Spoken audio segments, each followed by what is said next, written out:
కదా, ఎక్కడున్నా ప్రభా ఇప్పుడు నాకు నీళ్లు కావాలి, నీటి ఓట కావాలి, నా కుమారుని నన్ను బ్రతికించండి, నేను బ్రతకాలంటే ఇప్పుడు నీళ్లు కావాలి. ఈ అరణ్యంలో మేము తెచ్చుకున్న నీళ్లు అయిపోయినాయి, మేము కూడా తెచ్చుకున్న ఆహారం అయిపోయింది, మాకు ఏ దిక్కు దశ లేదు, నీవే మాకు దిక్కు ప్రభ, దిగురండి ప్రభ, చూచుచున్న దేవుడు అయ్యా నువ్వు రండి ప్రభ, నా కష్టం చూస్తున్నా, నా శ్రమ చూస్తున్నా, నా బాధ చూస్తున్నా, నా ఇరుకు చూస్తున్నా, నువ్వు దిగురండి ప్రభ అని ఎలుగెత్తి మొర్ర పెడుతుందటండి. ప్రియమైన దేవుని బిడ్డారా, ఎవరున్నారండి ఆవిడ మొర వినటానికి? ఎవరున్నారు? ఆమె కన్నీరు తుడవడానికి ఎవరున్నారు? ఎవరు ఆమెను ఆదరిస్తారు? ఎవరు ఓదారుస్తారండి? దేవుడే మనకు దిక్కై ఉన్నాడు. ప్రియమైన దేవుని బిడ్డారా, దేవుని యొక్క దూత అరణ్యంలోనికి వచ్చేసిందటండి. దేవుని యొక్క దూత ఎక్కడైతే మరి ఆమెను విడిచిపెట్టేశారో, ఎక్కడైతే ఆమెను వెలివేసేశారో, ఎక్కడైతే ఆమెను తృణీకరించేశారో ఆ ప్రదేశంలోనికి దేవుని యొక్క దూత వచ్చేసిందట. వచ్చి అంటుందట, హాగరు హాగరు అని పిలుస్తుంది. నీకేమొచ్చింది? ఎందుకు భయపడుతున్నా? ఎందుకు ఏడుస్తున్నా? నువ్వు మనుషులు నిన్ను విడిచిపెట్టారని భయపడుతున్నావా? మనుషులు నిన్ను త్రోసివేశారని భయపడుతున్నావా? ఇదిగో నేను నీ కొరకు దిగి వచ్చాను. నువ్వు కళ్ళు తెరిచి చూసినట్టయితే నీ ముందు చూడు ఏం కనబడుతుందంటే జీవ జలపు ఓటలు ప్రవహిస్తా ఉన్నాయి, జీవ జల నీరు ప్రవహిస్తా ఉంది, జీవ జలాలు అక్కడ పొంగుతా ఉన్నాయి.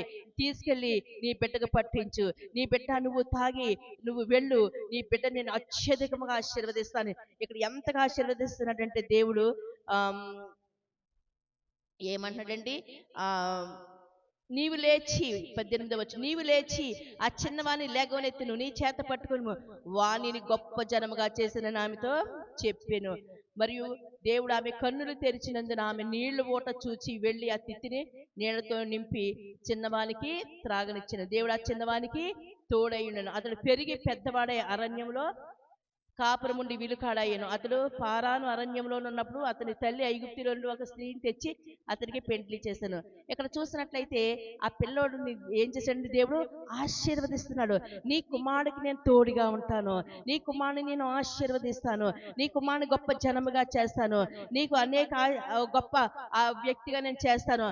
ప్రపంచంలో ఉన్న వాళ్ళందరి చేతులు నీ కుమారుడు చేతి కింద ఉంటాయి, అందరి చేతి కింద నీ కుమారుడు చేయి ఉంటుంది.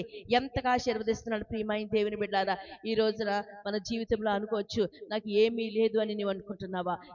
నాకు ఈ రోజు నాకు ఒక ఉద్యోగం లేదు, లేకపోతే ఇన్కమ్ లేదు, ఒక రాబడి లేదు, లేకపోతే ఒక ఇల్లు లేదు, ఒక స్థలము లేదు, లేకపోతే ఒక వ్యాపారం లేదు, నేను ఏ విధంగా ఎలా జీవించాలి ఈ లోకంలో?